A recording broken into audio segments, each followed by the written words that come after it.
É por aí? Hugo Souza, Mateuzinho, André Ramalho, Choca e Hugo. Ranieri, Carrilho e... Não consigo ler daqui.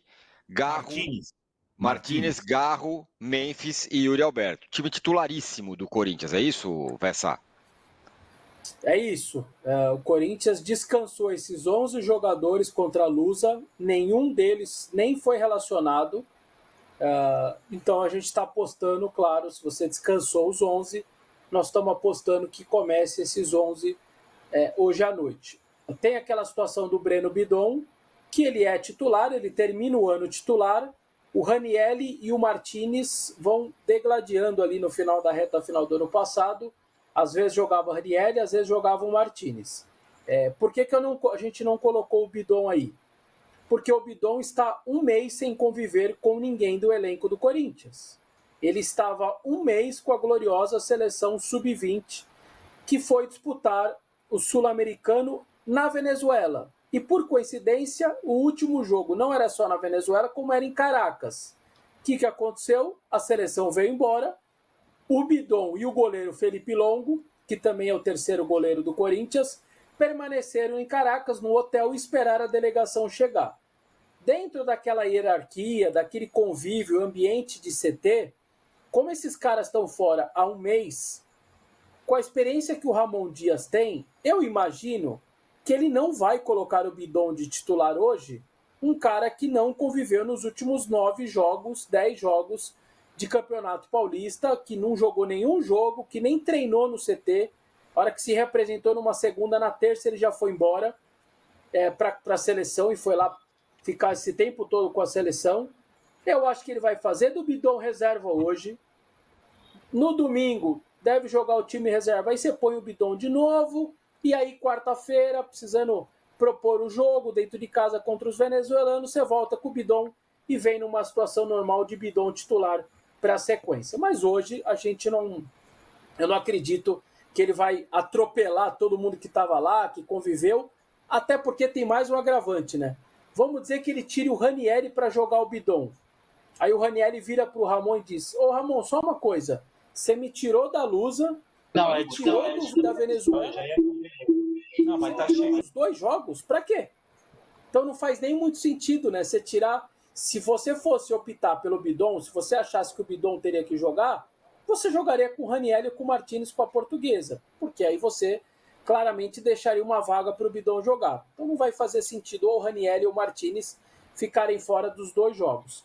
Mas é o que tem de melhor. O Corinthians com a volta do Garro, claro, ainda precisando melhorar a parte física. O Memphis também segue ali dentro da sua melhora física. Já o time do... Tem uma curiosidade, o time da Venezuela, que eu fico me perguntando como seria essa relação no Brasil. O camisa 47, ele é um reserva. Eu não sei se eu já falei aqui, contei a curiosidade. Ele tem 16 anos. Ele é um adolescente, praticamente. Ele estreou com 16 anos e 2 dias. Assim que o regulamento permite, no mínimo 16 anos. Passou 2 dias, ele estreou no final do ano passado. Ele está hoje com 16 anos, 4 meses e 24 dias. Isso já é o inusitado, ele vai estar no banco hoje. Já seria inusitado. Só que detalhe, ele é filho do dono do time.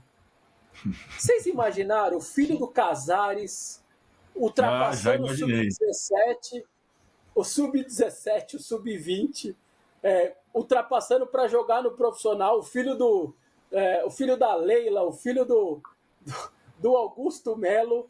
Cara, é muito inusitado, eu não sabia disso, foi um venezuelano, um repórter que me mandou, ele é filho do dono do time e tá no banco. Então, se é o número 47, Alexander Grock, entrar hoje, vocês vão ver que o homem é filho do dono e tem 16 anos apenas. Fica a curiosidade sobre isso. Pois é engraçado, né? Para você ver como é que estamos falando de universos muito diferentes, né? O Massini, o Corinthians e o time da Venezuela. Só uma coisa na escalação ainda, queria só uma outra questão com você. O JP Choca, ele virou titular do time? Ele vai estar ganhando espaço? Como é que tá isso? Porque ele vai jogar. Esse é quando você escutar um treinador falando o campo fala, esse é o maior exemplo de campo fala. Ele vai para o Ceará, é emprestado, faz uma boa Série B, ajuda o Ceará a subir. O Ceará queria ficar com ele, o Corinthians falou, não, estou liberando o Caetano aqui, não vou renovar, você vai ser o nosso quinto zagueiro.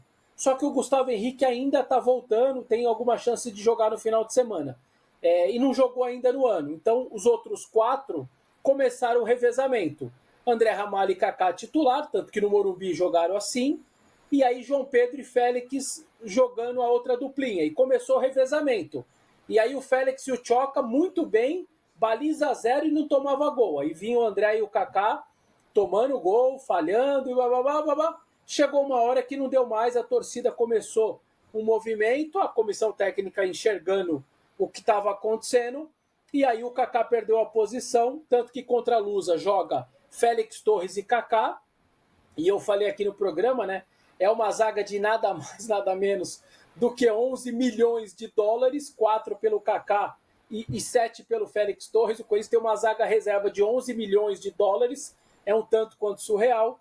E o João Pedro Tchoca, campeão da Copinha do ano passado, e o André Ramalho, que estava livre no mercado depois de sair do PSV, esses dois hoje, então, são titulares, e o campo falou. E o garoto, 19 para 20 anos, muito bem fisicamente. Cara, isso é um negócio, é um papo para entender depois, assim. É um tanto quanto surreal o que o Corinthians revela de defensores, cara. Me chama muito a atenção mesmo. É muito zagueiro bom que o Corinthians revela. É muito... O clube, não sei, cara, são essas coisas que não tem muita explicação, mas o clube tem muito mais facilidade de revelar zagueiros. O Santos é aqueles pontinhas rápidos, os velozes, os caras técnicos. E o Corinthians é uma zagueirada, tem o Marquinhos, enfim, hoje PSG, seleção, Antônio Carlos recentemente, o Murilo agora deitando e rolando na Premier League, tem agora também o João Pedro, tem o João Vitor, que foi para o Benfica, tá no Vasco.